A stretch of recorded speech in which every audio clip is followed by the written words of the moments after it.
Hello, everyone. This is Inspire a PhD, a podcast where we put a name, a face, and a voice to the experiences of PhD graduates.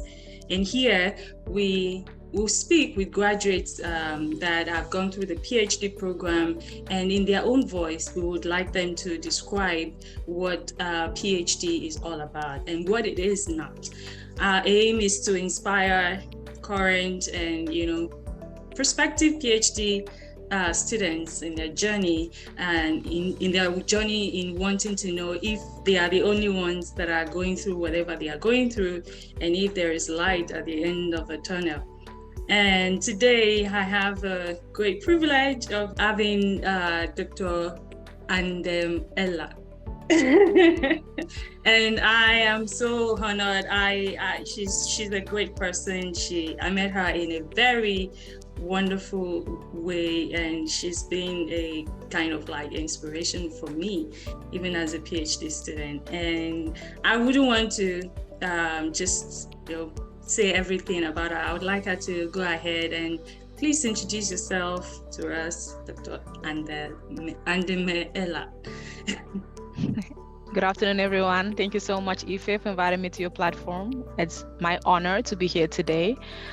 I am Dr. Andeme Ela, so you got that right.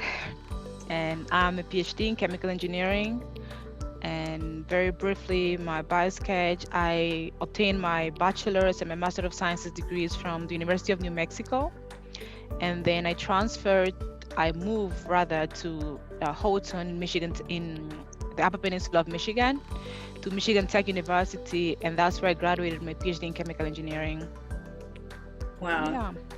You got the whole perspective, especially with your education. That's really great. Where are you originally from? I am originally from Equatorial Guinea, and I was born in Spain, but I'm originally from Equatorial Guinea, and I did my whole primary school in Equatorial Guinea. Then I transferred to South Africa, where I did my secondary school and I started my college education. And from the University of Pretoria, I transferred to the United States of America. Wow. So it's a great honor to have you here. Please, I would like to know, at what point did you really know that you wanted to do a PhD? That is a very good question, Ife, because I'm not sure how it is like in Nigeria or how it is like for high school or college students in America. But when I was in South Africa, I never thought of grad school, or at least not beyond the master's level. I thought I would get my bachelor's, my master's degree, and just go straight to the industry. Until I transferred to the United States of America and I had the opportunity to observe new worlds. There were special classes where you are exposed to research material, the stuff that professors are investigating in their labs. So that got me really curious, and I also had professors approach us during undergrad labs, unit ops labs, to tell us about, undergrad research experience. I was like, what's that? No, I've never heard of that. And at the time, it was something super, super extraneous. It's like, what's undergrad research? I just didn't get the concept of it. I'm like, everything has been done. Everything is invented. What's the point? Right? And out of all the topics that were presented, the topic of nanoparticles, nanotechnology really caught my attention. So that's when I was like in my senior year of undergrad, that's when I decided to let me just explore into this topic of research. Wow. Yes. So what was the application process like for you? Was it just you just continued from your undergrad to your PhD, or did you have to apply to many universities? That is a very interesting question, because most of my classmates at the time, they already knew they wanted to go to grad school. So they had done undergrad research, they had published papers, they had prepared like their GPA for target schools. I didn't have none of that. So I had just basically less than a year to get my stuff ready and send out applications. So it was a really tough moment, but it was, a growth a learning curve, a learning experience, which I value so much. I learned a lot from it. I did a lot of research in different labs just to get like a broad perspective of what I wanted to do. So once I realized that I was very interested in the applications of nanotechnology, nanoparticles, I looked up schools, and of course I need to find schools that would accept me based on my GPA, based on my research experience and my output as well. And I didn't send a lot of applications, to be honest. I did not. I sent about maybe 4 or 5 applications. In some places that is a lot. Yes, it is true. It is. Well, now thinking about now I'm sending applications for faculty, four seems like, okay, that's very weird. That's too little, right? But for grad school, it proved sufficient, right? So I did, and I think what helped me was that I was able, in that short period of time, I did research in a specific area, and the applications I sent out were to labs that did the kind of research I was prepared for. Okay. So that helped my application to stand out. Yeah, wow. So it wasn't that hard. That's hard. That's really interesting. I mean, the way you went from one educational level to another, and then realizing that, okay, this is it. I would really love to do this, and you went for it. That's really inspiring. Yes. And can you just give us what about nanotechnology? What do you do about it in your research? Nanotechnology is such a fascinating field. Like, honestly, there's so much to it. Honestly, from understanding how the nanoparticles form, how they behave in the nanoscale, how you can influence, manipulate their properties, their characteristics.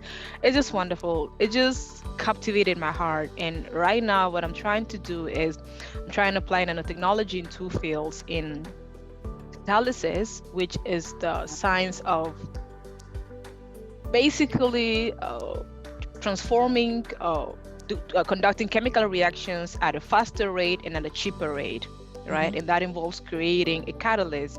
So catalysts, for the most part, contain, nanoparticles or nanosites that you need to engineer. So that is really interesting. On the other side, I'm also applying nanotechnology to create nanoparticles that I can use for various applications, such as drug delivery and so forth. So it's really cool when you get to manipulate their shapes and their morphologies and their structures and their properties. It's super cool. I absolutely love it. Wow, that's really great. That's really great. And I see with the passion that you're talking about it must really be something really dear to you. It is. I can't let go of it. Wow. Thank you. I want to ask that, based on your, what was it like? So transitioning from undergrad research and then into PhD research. Was it different for you? Was it bigger in scale, or was it just, can you just describe that for us? That is an amazing question, because again, I have to emphasize that I only did research for like 1 year prior to starting grad school. So I don't know how other students that started doing undergrad research from like their sophomore year, what the experience was like. Wow. But for me, I think it was totally different. I was blessed to have an amazing postdoc mentor as an undergrad researcher. Wow. Artref is an amazing person. He's super smart, dedicated. He explained the fundamental concepts to me, so that in a way, definitely that helped me in my grad studies. That is when it comes to experimental part, conducting research. I was very practical. I was confident, because I knew what I wanted to do and how I would go about doing it. But when it comes to PhD, what I realized is that PhD is more than conducting research. You need to understand what is it that you're trying to solve? What is the problem? Because you design your experiments based on what you're trying to achieve. So that was a challenge for me. I had not learned to do literature review in undergrad, how to properly, assess papers and how to corroborate what's there based on what is in books and what other researchers have published. So that was the challenge. So later on, so I struggled in my first years of my PhD. No, my first year of PhD, I struggled. But towards the end of my PhD and now as a postdoc, before commencing my postdoc, I got the idea. So it takes about 2 years for me, I would say, to grasp the idea of what is it that a PhD is about, right? I think so. Wow. So you would tell anybody somebody starting out a PhD, you would really ask them to focus on the first 2 years. Is that what you would want to say? Definitely. You need to do a very deep and wide literature search. You need to understand the literature. You need to design the experiments, intelligently, and not just rush to the lab and do experiments, which is good because you end up discovering new things, and you cannot just understand the whole field based on just literature review. You also need experiments because what you observe based on experiments, and while you're systematically playing around with the process, the system, and so forth, it gives you more insight into what you're reading in the literature, and you're better, equipped to judge what you're reading from other articles. So both are important, but I would emphasize to start as early as possible doing your literature review. It's very important. Wow. Thank you so much for that. Thank you for that advice. What is the most, now still on PhD, what is the most rewarding part of PhD for you? When you think about all the things that you were able to do in PhD, what would you describe as the most rewarding? Wow, I think getting to meet amazing professors, because experienced people, they give you advice, they correct your work. Because when I started a PhD, I was very immature, not like personally, emotionally, but intellectually immature. Because in a PhD, a PhD will really humble you.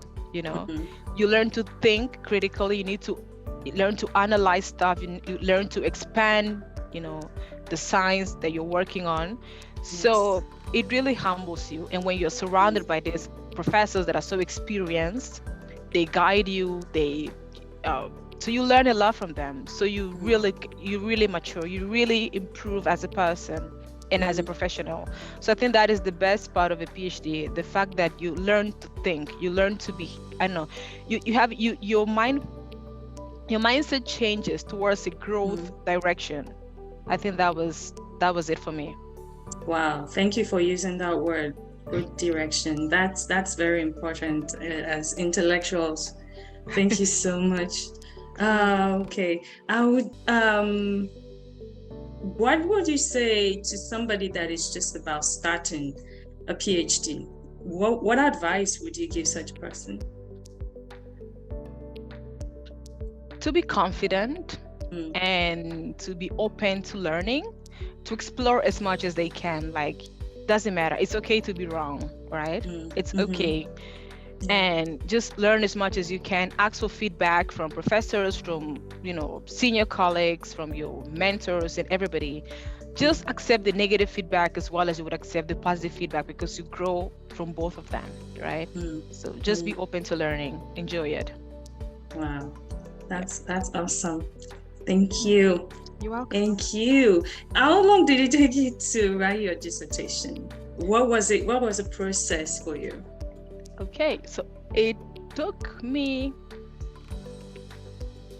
I would say, about 5 to 6 months.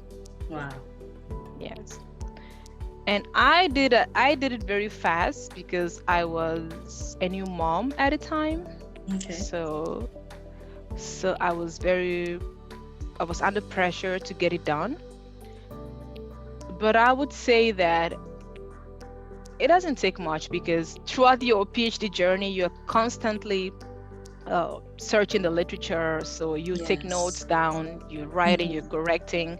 So building your dissertation is a process. So over time, you just complete it. And at some point, all you have to do is just correct your literature surveys, or correct language, or correct some technical aspects. But you build it over time. When you actually sit down to put it together, as in, format it based on the requirements of your graduate school, about 5 to 6 months. Wow. Yeah. And now I want to come into a very interesting part. I'm going to piggyback back on the question, on what that information that you gave us, that you were a new mom when you were writing your dissertation. Oh, now, yeah. I'm giving you an applause for that. Well, that is a great feat. Motherhood and trying to become a professional woman, and that is really, really great. That is really awesome. So I would like to know, what was it like, wanting to be there for your baby, right? A mother, and also, wanting to also finish your program. What was that like for you? You know what? I would love to say it was glamorous and easy, but it wasn't. It was far from that. It was really challenging. At some point, I felt that I was losing myself because you're trying to be 100% this professional, this excellent student, and you're trying to be an excellent mother, and you have little time left for yourself, right? But life is about sacrifices. Something has to be given. So I thought at that point, I have to prioritize my schoolwork, my daughter, and then I can always catch up with myself later. Right? Obviously, I took a few hours, a few days off, where daddy has to take care of the child, and I just chip in with the meals and so forth. But it's really challenging. Something has to be given. I'll leave it at that. Wow. And now that you have graduated now, so tell us about what you're doing right now. Okay, now I am a postdoc in the National Science Foundation Center for Sustainable Polymers at the University of Minnesota. Wow. I am in the Department of Chemical Engineering and Material Science, and I'm doing research to catalytically convert biomass-derived molecules into renewable hydrocarbon fuels and chemicals. That's what I'm working on right now. And catalyst as well, designing a catalyst, again, it incorporates aspects of nanotechnology because you need to understand what happens at the catalyst active site. You're a chemical engineer, So yes, so it's really fun work, but it's also challenging because I didn't really focus on catalysis as a PhD student. I did some catalysis when I was a master's student, but not as a PhD student. So even though you take some classes and you do some very superficial research, you might think you understand, but not that much. Not as much as a PhD student or a postdoc, because then you need to go really, really deep. You need to understand what you're doing, how you're doing it, and how can you make it better. So the transition from PhD to postdoc has also been challenging, but it's been amazing. I've learned a lot and I'm growing through it. So I love it. That's great. Based on what you're telling me, do you think that there are some disciplines that PhD training gives that helps, to succeed? Because now you say you are not too, you didn't do a particular topic, but that is not stopping you from exploring that. Do you think that, the PhD training gives us a kind of discipline to help us to succeed in different areas? I agree totally. As a PhD, you learn to think and you learn to solve problems. So it doesn't really matter. Obviously, having the background helps you in advancing faster, but it will not hinder you because you know how to solve problems. All you have to do is, okay, this is what I have to do. This is how I need to go about it. I need to do a literature review. I need to, design a project, consult with my advisor, and, because as a postdoc, even as a senior PhD student, you're very much independent. So you already know how to go about, designing a research project and how to go about solving it. It's the same thing as a postdoc, Thank you so much. What about is there any advice? Now, I met you at a conference. Okay. That was I met you at a conference, and you gave me so much insights into even my profession and my career. And I would say that you're one of my mentors. I think about you and I'm like, I have to do something that she's doing, to be able to be as great as she is.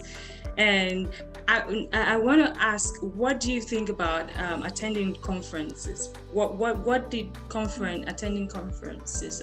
What did it do for you? Okay. First, I'd like to say that you're equally a mentor to me. I learned so much from you, starting from this amazing platform you just created. Now, back to your question. When it comes to attending conferences, I think it's challenging. Okay, personally, I thought for you to attend a conference, the purpose of attending a conference obviously is to give a talk, exchange your research ideas and progress with your peers, and also learn about what's been done in your field and other fields, because most of the time when you learn about what's done in fields outside of your own, you get inspiration on how to advance your own topic, right, your own project. One of the challenges I found with attending conferences is when you do not have a support system, like you travel alone. I found it really hard to make friends at conferences. So I was lucky to find you and find other friends and find other people, but it's not that easy. You really have to go out of your way to find people to your conference buddies. So that was the challenge. You learn a lot, obviously. You get to network, but the challenge part, as I said, is making new friends or finding conference buddies. Yeah. Wow, that's really great. I mean, conferences are just great places to meet great people like you. Okay. So thank you so much for answering our questions. I'm gonna ask a very this is always out there. People have different opinions, especially when it relates to having a partner or being married during a PhD program. And I'd like to know, in your own experience, what are the pros and the cons? Interesting. You know what? I think you should have a good partner. If you have a good partner, there are more pros than cons, because they support you. My partner helped me a lot. He assisted me to carry materials to the lab. When I had to write my dissertation or papers or anything, he would come and pick me up in the office late at night. So he was a support system. He was really supportive. So having a good partner is a plus. It's a bonus. Right.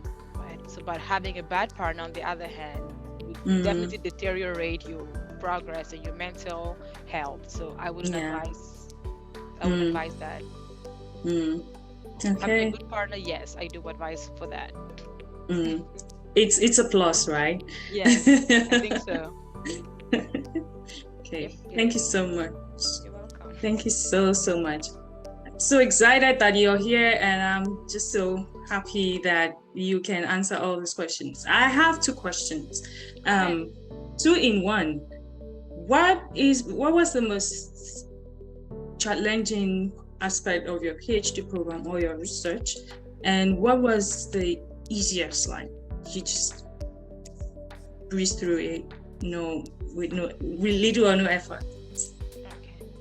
The hardest part was, like I said, I didn't know how to do a dissertation. I didn't know that I had to, do this extensive literature review and, how to interpret my results, how to judge my results, by myself, like objectively analyze what I've done, right? So that was challenging, right? But I'm grateful I had my advisor to, guide me around it and correct me. Yeah, so she's really strong. I like that. And the easiest part was that I absolutely love the research topic. I absolutely love it. I could be in the lab from 7 a.m., 7 p.m., or even after 10 p.m. That was before becoming a mother, right? I absolutely loved it. Even after becoming a mother, I would be at home. I just love analyzing my data, writing papers. It was, I absolutely loved it. Oh, wow. That was the easiest part. Wow, that's really great. So, finding something that you really love, because That is the only thing that will motivate you to really want to do it. It does. And you don't want to let go of it, because Yeah. even as a postdoc, I have my side project on similar topics as what I was working on as a PhD student. So I absolutely loved Wow. it. You got it. You got it. I mean, you got it great. Like, it was like, there was no, okay, I'm finding the English. It's not coming. Yeah, it happens. Yeah. Yeah. Thank you.